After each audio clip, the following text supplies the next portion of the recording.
Hello, this is Coffee Hound Retro Sharka, and welcome back to MEGABytes, and a very special MEGABytes, because this week has marked the second anniversary of me getting going on YouTube with voiced and commentaried videos. 2 years, wow. Yeah, I was just dipping my toe into it very, very gently, and umming and ahhing a lot as well. Yeah, if I'll just throw up a little clip of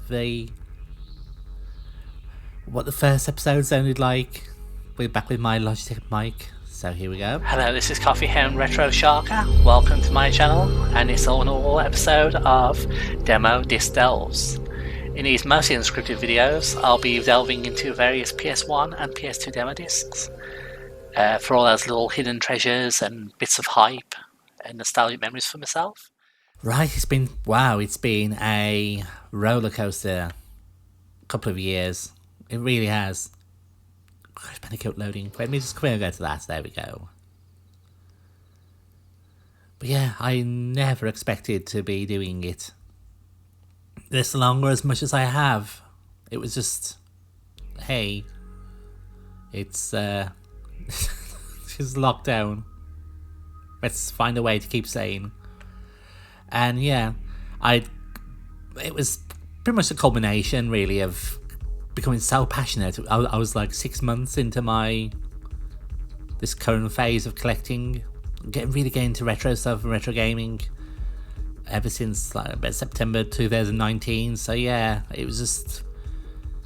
it felt like a natural outgrowth of that at the time, as well as just want to experiment and finally get into going with YouTube and making videos and trying to share my passion. It was a bit of a bumpy start, but then Kit bought me the same mic I'm still using now, the Blue Ice mic, and I got into video production and learning editing, and things took off on Twitter as well. And yeah, here I am 2 years ago with new series and yeah, kind of wild stuff.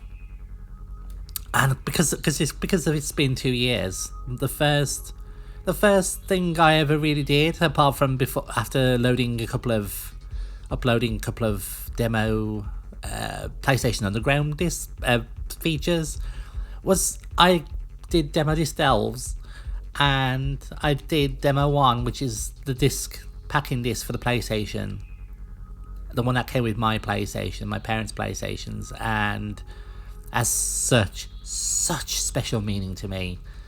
And I poured more time into this disc than any other demo disc before or since. So yes, it's gotta be a revisit to this with a bit more snappy editing and more confident Sharka, and being able to whiz around, being able to talk and play at the same time a bit more effectively. Hello, Loki's. Come on, Loki's. There we go. Thank you. Kit away. So yeah, if you follow me on Twitter, you'll hear me bang on about or find some way of mentioning Demo 1, because yeah, this is the 1996 edition. There was an earlier one, which is smaller, and there was a later one which has different games, which I actually have. There's different games. I think it was 2 more after this that Sony produced. This was it makes sense. It's the most iconic to me because it was my version. There was one with Herc's Adventures and Hercules and other games and on there. So to those people who experienced like the 97 version or 98 maybe, that's their demo one. But this is mine. Back when the PlayStation was like exploding, that late 1996 boom, where all the heavy hitters pretty much dropped outwards. Took up movies, and this music, this title screen music, still never fails to like tug at my nostalgia strings in all directions. Yes, nostalgia strings, that's the term. Yeah, we've got games, we've got tech, we've got movies. We've got video CD, that's for, I think that's like a visualizer. You can pop it out and pop a CD in, I think, and then it visualizes it. But you know what, let's start with tech, because, yeah, you know what's coming up now. Yes, Dino and Manta. We'll keep things snappier this time. I'll have a quick look around. But yeah, I will still talk about how I felt at the time, which was, yeah, mind blown, to say the least. It's the day that my parents got their PlayStation, because my parents, as I mentioned here and there, I was extremely fortunate to grow up in a household of gaming parents, like fanatically gaming parents. We had like probably about 200-300 Amiga games and that many C64 games before we made the jump to Amiga. So we were Amiga C64 and Amiga family. Didn't have any consoles, didn't have anything else. We'll just say, but yeah, we had a whopping huge library of games because my parents were buying games. That was like their main hobby, and I got to play them. So that's why I always say, like, a video game piracy was like not a thing I really have any memory of. Actually, no. Apart from, I always say, like, there was one example where a friend at school let me pirate discs versions of Street Fighter 2. I think it was like coming out, like 10 discs or what it was, or 6 discs. And my parents were not happy when they found copy discs. I think they were afraid of fast, I think, as many people could be, thanks to their ubiquitous adverts. Yes, I was fortunate enough to grow in a gaming household, and the day that my parents got their PlayStation, we'd made the jump from Amiga, stopped after a torturous year of trying to stick under it in between 95 and then early 96. We got a Mega Drive, picked up Mega Drive because they were dirt cheap. Picked up a Mega Drive, so that was my first console. Oh, actually no, it wasn't my first console. We had an Atari 2600 and a C64 GS. The console thing, oh god, what a mistaken buy that was, because my parents thought we were too young to have a computer, a C64, so we had a handful of cartridges for that. It was a step up from an Atari to then 600, I will say. Yes, the day that my parents brought home their PlayStation, or it arrived, it might have been one of those things that we bought from Grattan's or something like that. We sat down, because just me, my mum and dad. We sat down and put the PlayStation on, and then put this disc on, and we were so staggered, like, oh my god. We played it for like 8 hours straight, just the demos on Demo 1, just exploring. We've never seen anything like it coming from Amiga and then Mega Drive. Yeah, I mean, this is still so damn impressive. Say but yes. And then you look at this, you think, oh, this is what dinosaurs will look like all the time, and then you put Tomb Raider on, and it's like Eggo teeth.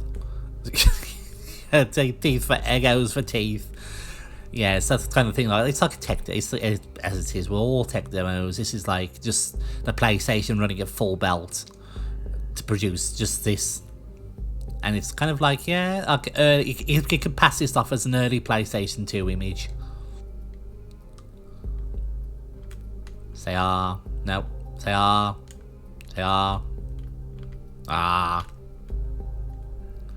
Goodbye, Sir. We were dragon and Sir Dragon. Maybe we were dragons. That's my best. There are dinosaurs still around in medieval times and beyond and before. And that's where the legend of dragons came from. You know what? I'm gonna ignore Manta. Manta's a bit of a boring one, and we don't want to get lost in technos. Right. Before we move, we know we all here for the games, but just before that, this is movies. I like it says like movies, but there's just like one. But yeah, Broken Sword. This is. I'm gonna be quiet for this.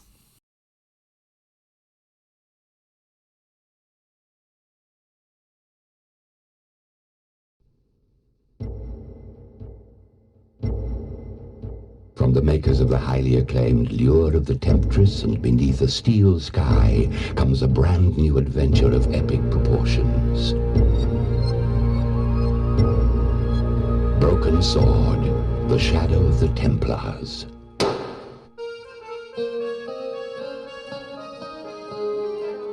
An innocent vacation in Paris unwittingly whisks young American George Stobbart away on a mysterious and compelling escapade, which could change the fate of man. As George, you are thrown into the arms of intrigue as you uncover a sinister collusion which could turn the world upside down. Embark upon a trailblazing exploration across Europe and the Middle East, where the people you meet weave riddles around you. Who are the new breed of savage warriors? Who were the Templar Knights? This is clandestine. This is arcane.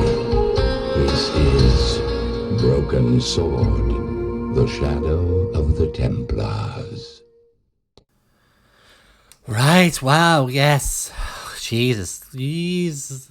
Yeah, that's probably still my favourite trailer of all time. I think we'd come, as I say, like we come from Amiga, so the most speech we'd ever heard in the game was one called Valhalla, which used like a lot of repeated speech samples basically for when a character would do something. Just there was no speech in Monkey Island or Indiana Jones or Steel Sky, Lure of the Temptress, Fly to Amazon.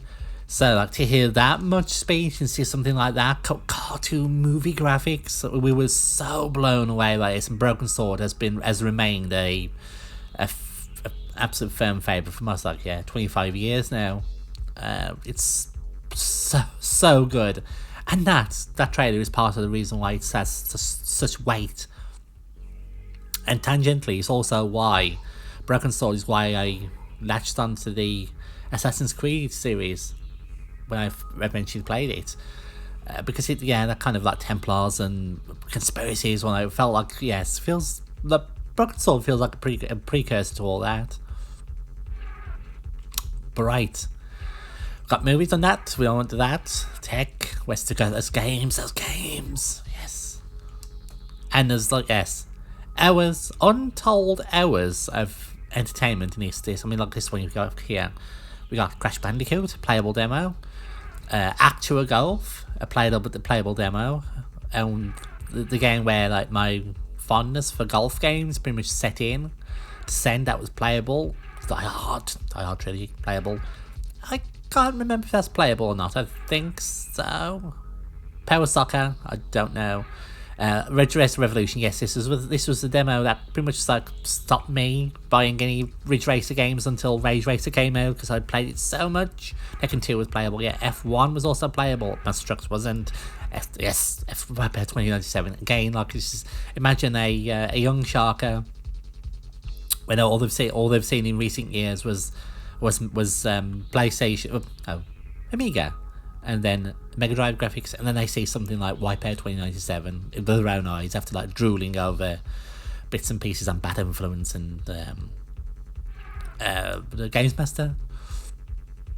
We're going to start with what was my favourite demo of the disc, which is the Die Hard Trilogy. I guess a game that needs little introduction to those who are watching. And yes, this is the one-stage demo of the airport, Die Harder, the light gun game. Because for those who don't know, Die Hard Trilogy is pretty much 3 games in one, of varying quality. The first one is a isometric, top-down action game, run and gun, run and gun and stuff like that. Second one is a light gun. Second game is a light gun. It's surprisingly meaty. It lasts about 2 hours or so, 2 or 3 hours. And the third one is a driving game. We need to drive around and knock bomb cars off the road and stuff like that and escape the blast. And it's really, it's a meaty package. There's a lot here. But yeah, this is like my continuing memory of this is Die Harder, and this tune. This is pretty much like my. There's a part of Sharka, so Sharka's soul always resides in this moment with the music and stuff. Oh gosh. I'd never played a gun game at all. Apart from I think the closest thing I played was things like Operation Wolf and Thunderbolt and Cabal. That was it.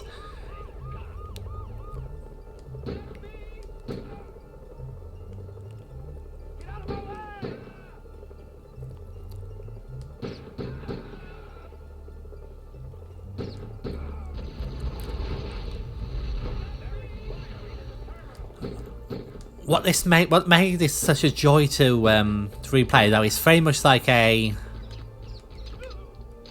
sandbox of destruction and discovering secret things.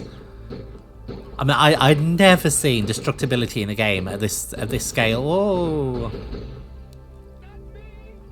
I mean, you can shoot up pretty much everything as little bonuses. I mean, this is how you make something replayable. Oh, have I missed out on something? I think I could cut down. I think I might have missed. No, Ian. There we go.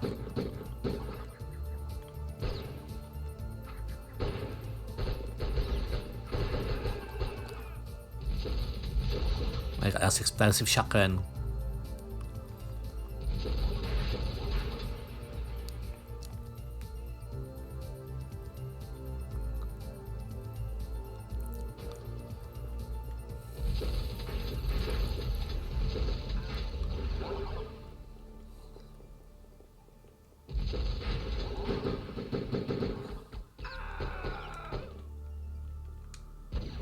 Oh, yes. It's a bit gory. Yeah, but like you can shoot everything. Shoot tiles down and machines, and there's so much to explore. Even this demo, and this is why I played it probably dozens of times over.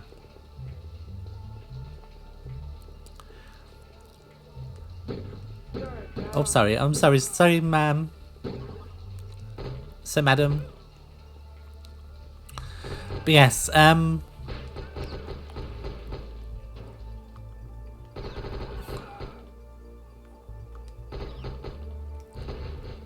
think it's one of those games where when I actually bought Die Hard Trilogy, I didn't actually play all that much because I played this demo of it to death, basically, like getting like Ridge Racer and a few other games.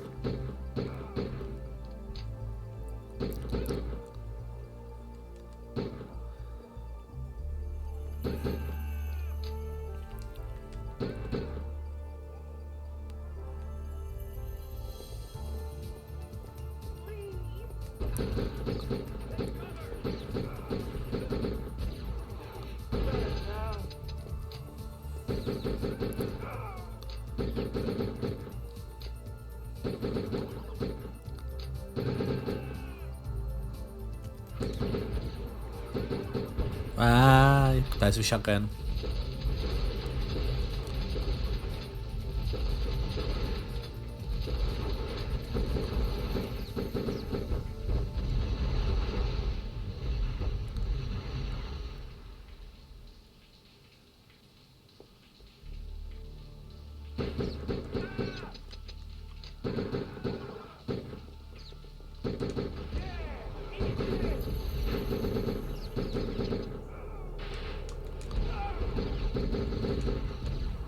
So unleash chaos, mayhem, secret route.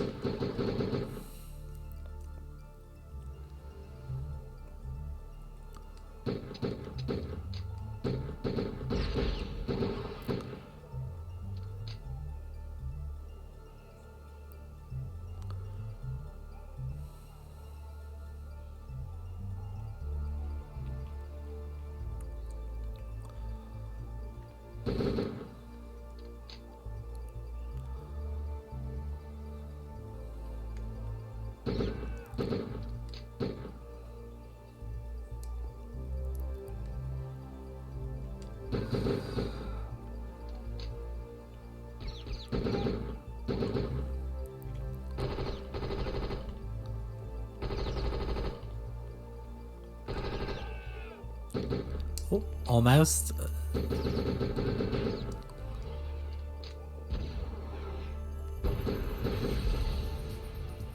Just a small fireball.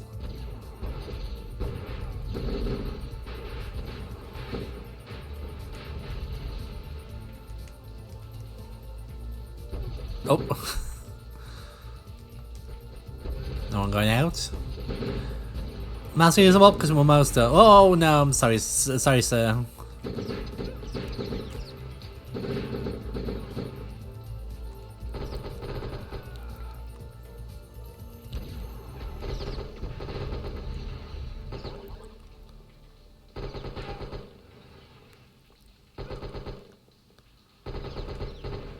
Oh.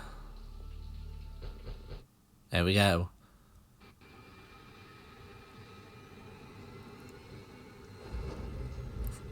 Yes, that game is pretty much like a moment of nostalgia. But it's genuinely still fun to play and tinker around with.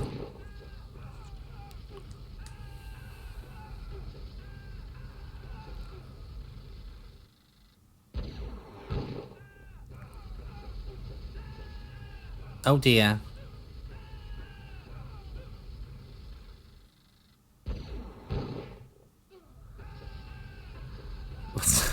Dear me.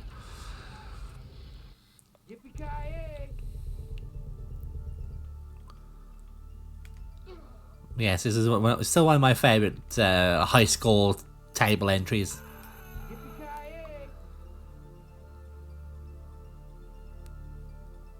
There you go, yeah, that's absolutely wonderful.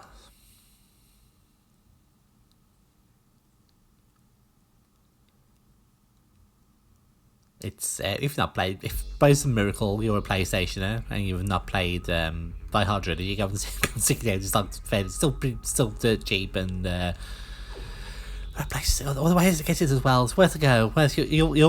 You'll easily lose a few hours to it. Now let me see then. Let's have a go at Ridge Racer Revolution. This feels like kind of like the completely forgotten. For some reason, yeah. Because I in my own head, if I think of Ridge Racer series, I go like Ridge Racer, then Rage Racer, and completely jump over, then R4, and completely jump over poor old Ridge Racer Revolution, where it's basically just the first game but better. So it should be the one that everyone thinks of and plays. But yeah, I never think of it. Poor thing.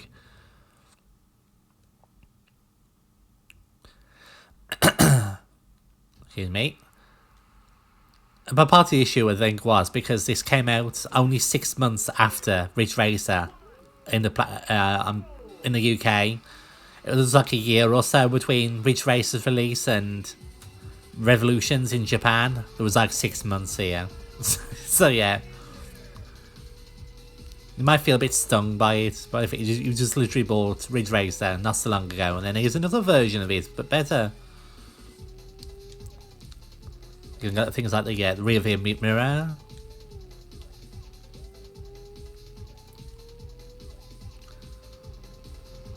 Oh, wasn't much. I was admiring the admiring the whoa.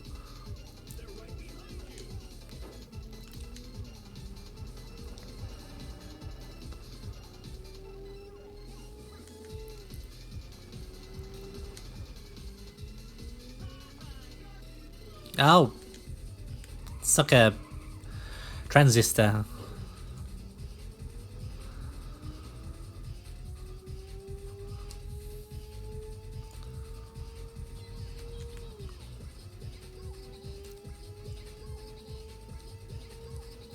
But again, this blew my little mind because what games would have been played? Yeah, Lotus, things like Lotus. I only had a handful of racing games on the Amiga because we weren't huge racing fans. We had Lotus, which I absolutely adored. Lotus 2 and 3. We had no second prize. That was but the closest thing that was just Polygons. That moved a blistering pace even there. But yeah, there we go. It's a race over. Yes. So yeah, Ridge Racer, it seemed like that, something like that, with our own eyes, when Polygons were rare. It's not, well, they weren't rare, but yeah, they were slow. Like most times, I saw polygons with stuff like fly sims, and it was like 10 FPS and below. Let's see. Let's go for Wipeout, 'cause yeah. We see after the longer, the Die Hard trilogy demo, we're waiting for these.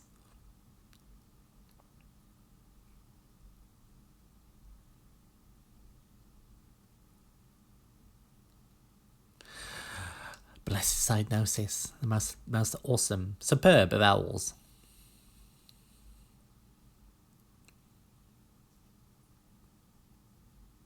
Nedcon, yes, Nedcon, yeah, I've got one of those, and it's lovely to use with Wipeout games.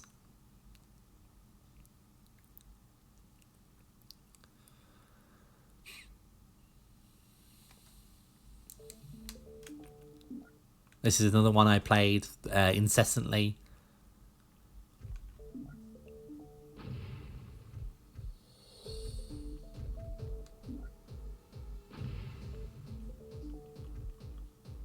They give you a fair watch on this.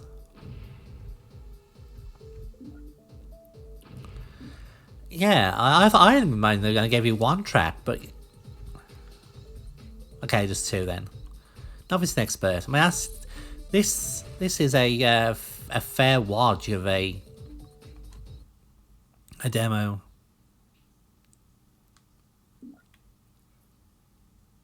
Again, I played it so much that it was some time before I bought Wipeout.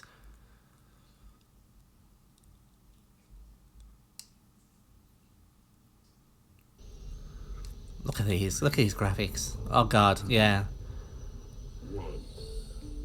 I got like just the most vivid mental images of my parents' and I's most. It's like just agog at what we were seeing, like when we fired up Wipeout and the sound, the music, and it's the most vivid generational shift I've ever experienced.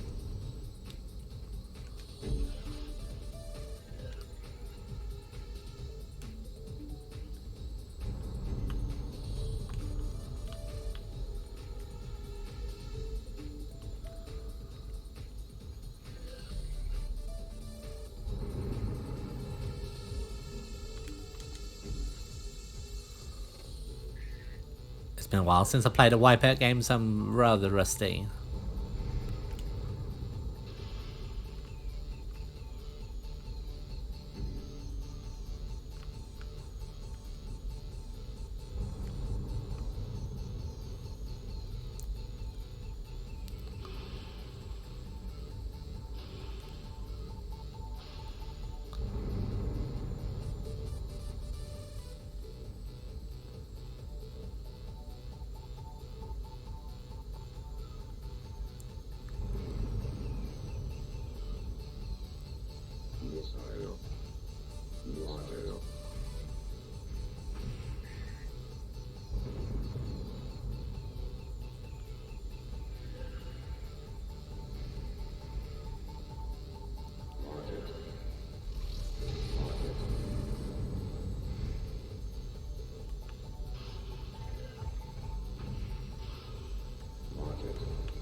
Oh. Poor thing got double tap there.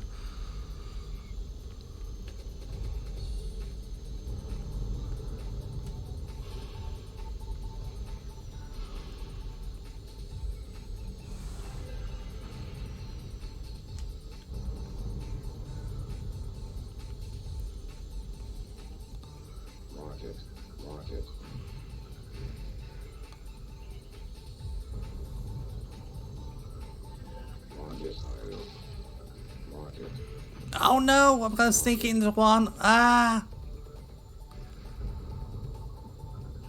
Oh, just about there. Yeah, well, how gorgeous is this game? The lighting still makes... Psygnosis are masters of lighting. things like this and G Police and Colony Wars.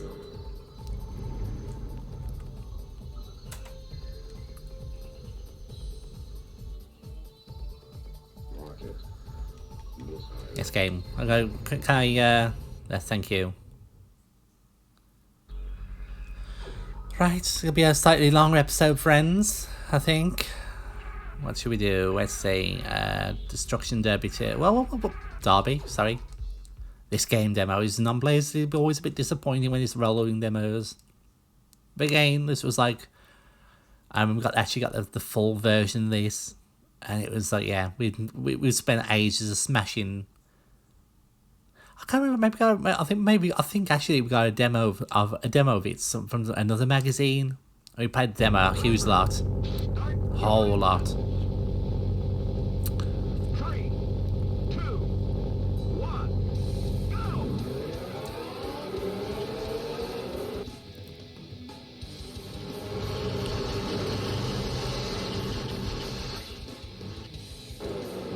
God, destruction everywhere.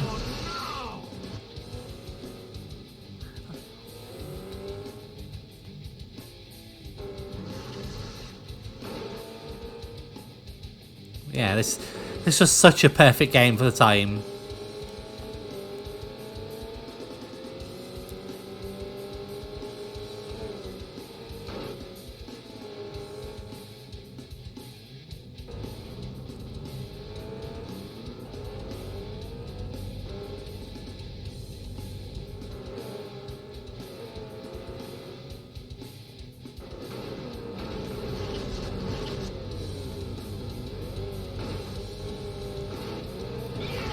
It still holds, like it still moves like a clip, but like yeah. Because how much is going on, little bits are flying and cars are flying and physics are going wild.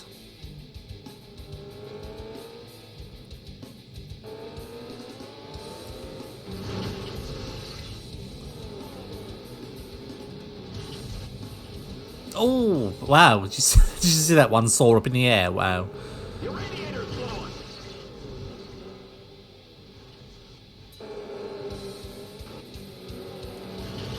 Yes, I was thinking just in case it's going to show us the entire 10-minute lap race. I can't remember. I don't think I've watched it all the way through, to be honest. Probably not since back then. We have other games to be going on with. Yes, let's go with Crash Bandicoot. Yeah, this is another one I really enjoyed. We played incessantly. Because again, we'd never seen a 3D platformer like this at all. All the two classic, the amazing 2D platformers on the Amiga and some isometric ones, but yeah, nothing like this.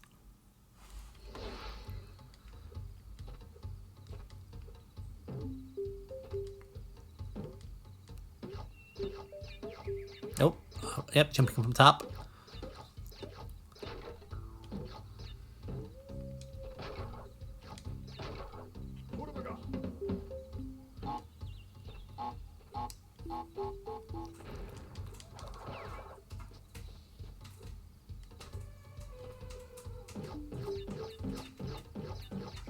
I pretty much know this entire level by memory alone.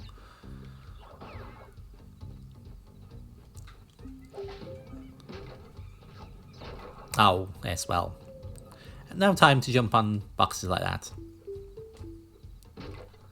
Extra life. This is actually a really good one too, where... Come on, assholes. Come on, asses. Come on, wait. But yes, this is a really good one to actually revisit in the full game and just farm lives and ramp.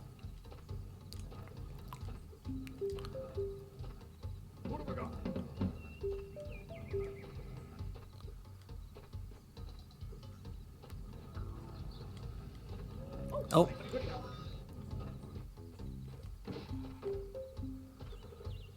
Up to a little, yes.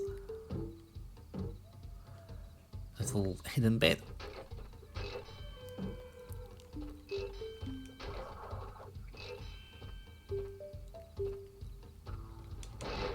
So yeah, you can come out of this with a lot of lives.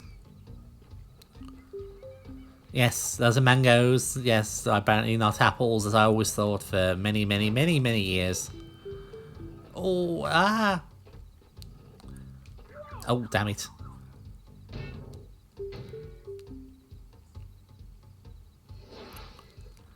Yeah, so one of the things that still makes this enjoyable to play is the fact you can correct your jumps.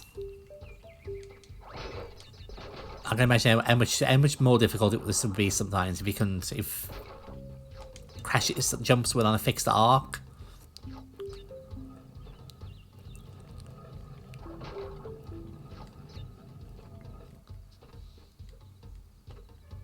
Oh gosh, come on, Sharka.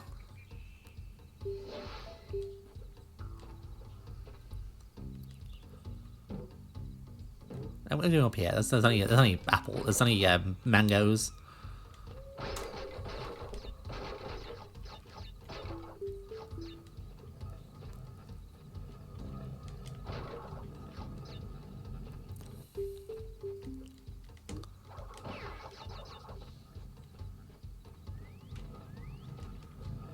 Yes, such temptation, such explosive doom.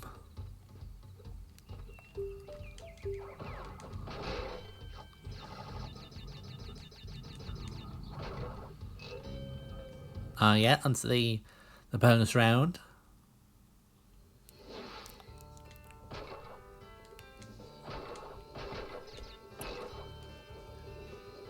It's the only way you can actually save your game.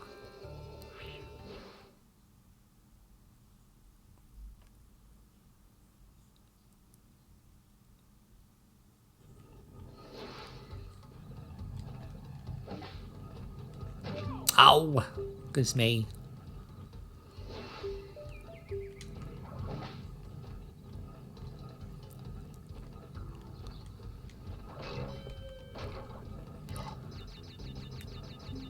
Poor thing, just went straight down into the hole.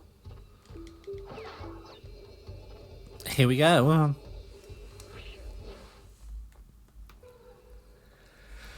That was such a wonderful selection again. One of those demos that we played incessantly.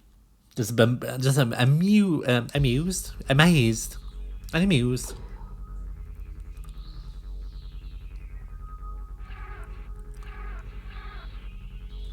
Let's see. Let's put actually. Oh, this is gonna be a long. This is a long one. That's fine with that. It's a special episode. Quick game. You should start selecting.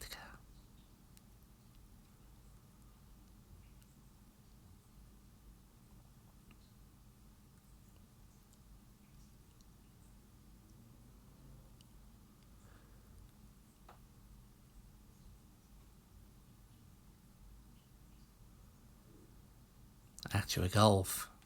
Yeah, the thing we liked about this the most was Peter Alice's snarky commentary, as we invariably screwed up. Let's get right into it.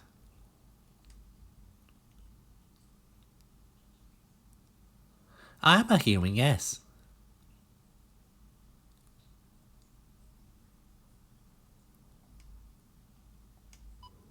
Yeah, like the only golf games I played on Amiga were PGA Tour Golf, and Leaderboard as well on C64. So yeah, something like this, a full polygon with mix of sprites and polygons was made in hearing commentary as well. Oh, that's a disastrous shot. no, Oh, it's hit a tree and landed in the rough. Just rushed it a bit there, I fancy. Stop. We got episodes, Peter. You can't stand around looking at the. There we go. Oh. Oh dear me, that ball's in the bush. Well, that's a rather poor attempt. Just didn't hit it cleanly enough. No. That was unfortunate. Oh, shush.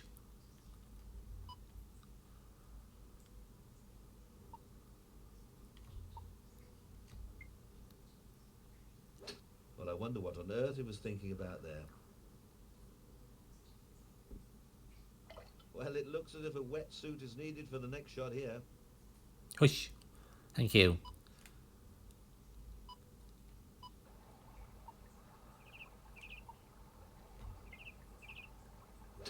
gentlemen. That was a good attempt. Now that's safely on the green. Thank you, Peter. It's a grudging amount of praise there.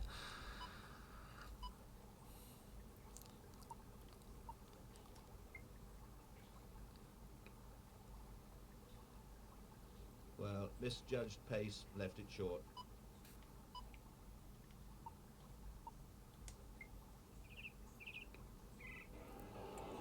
He's just missed the hole.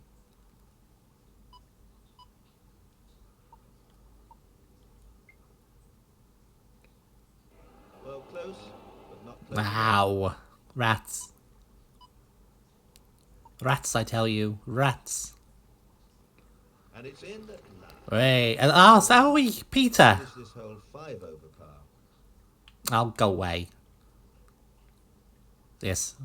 Back to the side of the screen we go. We're coming up at the 40-minute mark. Well, let's see then. I think we can put on quickly. Let's have a look at, we gotta look at Tekken 2. We don't have time for all these, I think, unfortunately.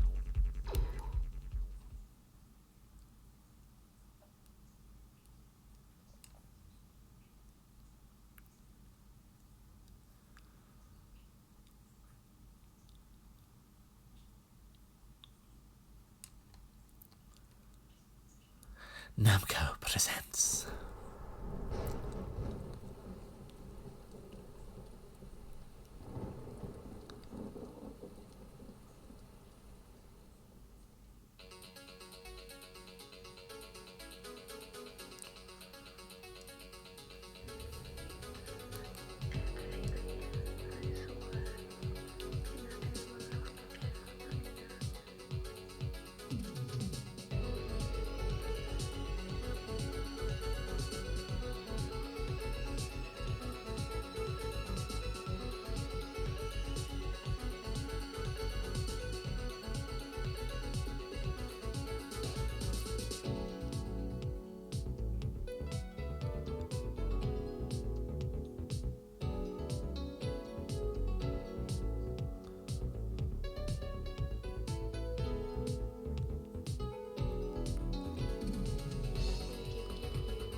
I love how just dramatic it is, like to the best of the most dramatic JRPGs. Hiachi versus Yamizu. Yes, this is another one. We've not arcade brawl beat 'em ups were not the ones, not things I played all that much outside of the arcade. Things like Primal Rage, that was it. I was more of a brawler, side-scrolling Capcom brawler person. So to play something like this was like amazing. Again, the graphics of this, we played this mostly for the spectacle of it all. Round 1. Fight. Because it still holds up pretty well.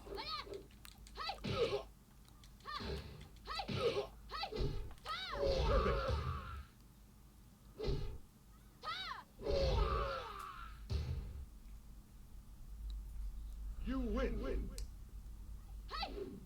Round 2. Fight.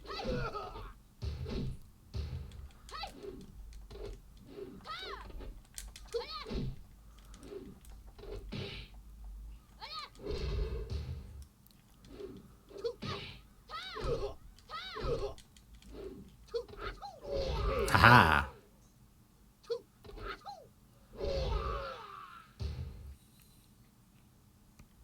You win.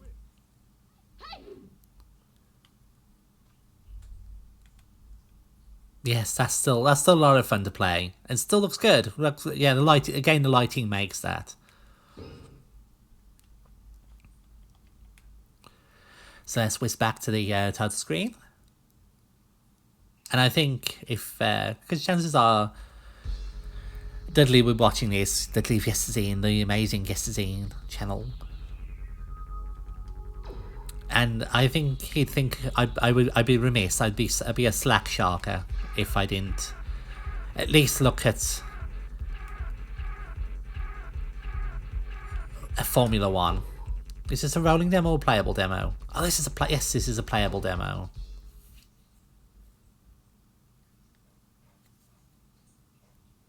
We're going for 45. We can afford a few. We can afford a few more minutes. Formula One.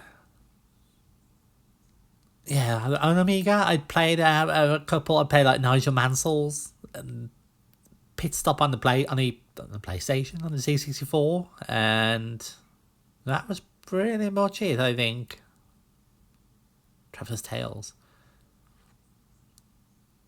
It's the Grand Prix of Europe at the Nürburgring, round 14 of the championship.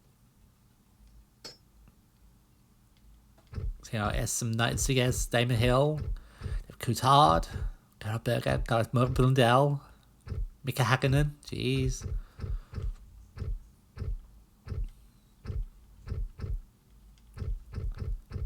Oh yes, there's Nigel himself. Hello, Nige. We've got real excitement coming up now. Red, green, go! Unbelievable! This is the critical time now.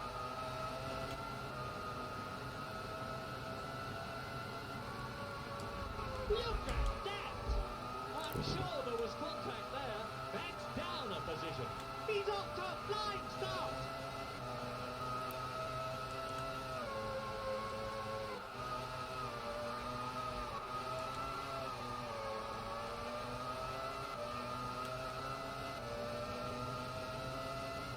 And yeah, this is one of those games where when we first played it, we thought, well, this looks like real life. This does. Because it looks like a real F1 race.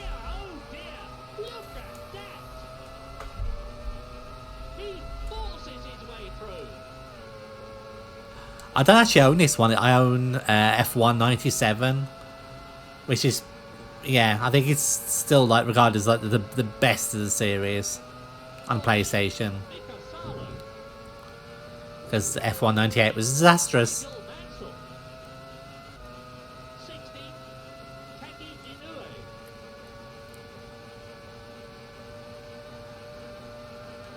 Oh.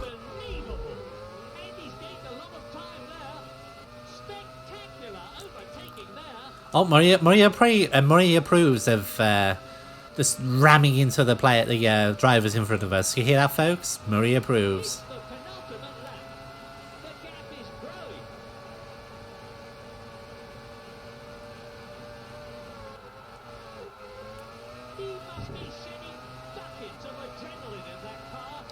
And what? Sorry, Maria. What's buckets of adrenaline? My potty mouth.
Into the final lap. Superlative. He's hard on the accelerator. 12, Jean-Christophe Goulion. 13. Oh, right, fuel is a thing. Whoops. That's down a position.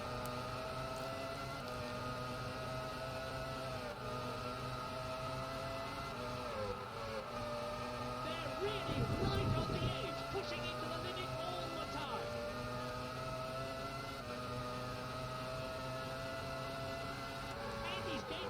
time there. Unbelievable.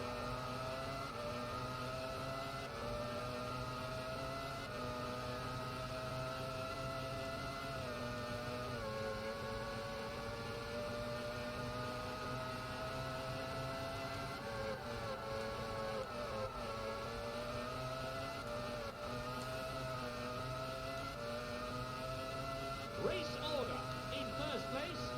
It's a win for Heaven Hell. Craig Williams is going to be very happy with this win. In second place, David Coulthard. In Oh. third place, Michael Schumacher. It's carnage. What's happened? Come here, knock your wheel off. Ouch! Look at this. Look at this. That's down a position. 50, Nigel Mansell. Oh dear. Congratulations, you placed 15th. Yes, that's a lot. Commentary, Murray Walker.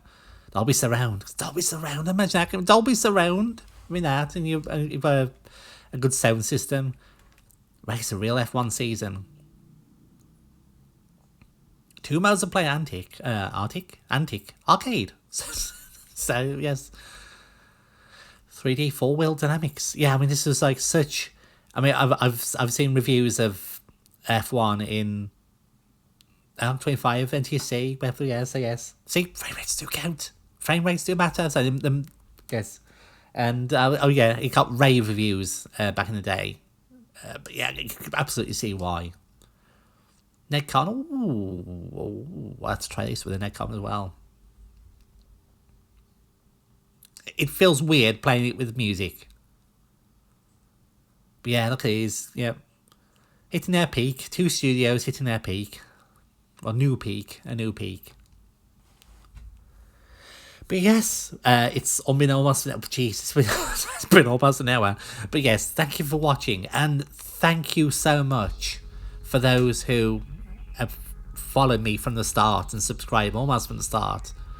It's, yes, you keep me going and doing this, and I really appreciate you enjoying everything I do, and thank you for sticking around with me for some difficult times for all of us.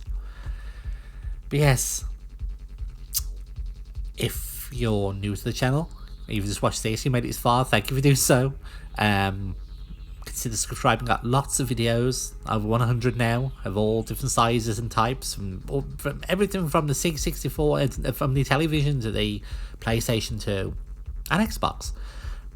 Yeah, and the usual like and whatnot. That really helps. And if you've got memories of this channel, of this disc yourself, let me know in the comments as well. If you've any particular favourite videos of mine from in the past 2 years that you've really enjoyed, I'd love to hear those as well. But until the next Megabytes, this is Coffee and Red Sharka saying thank you for watching and signing off.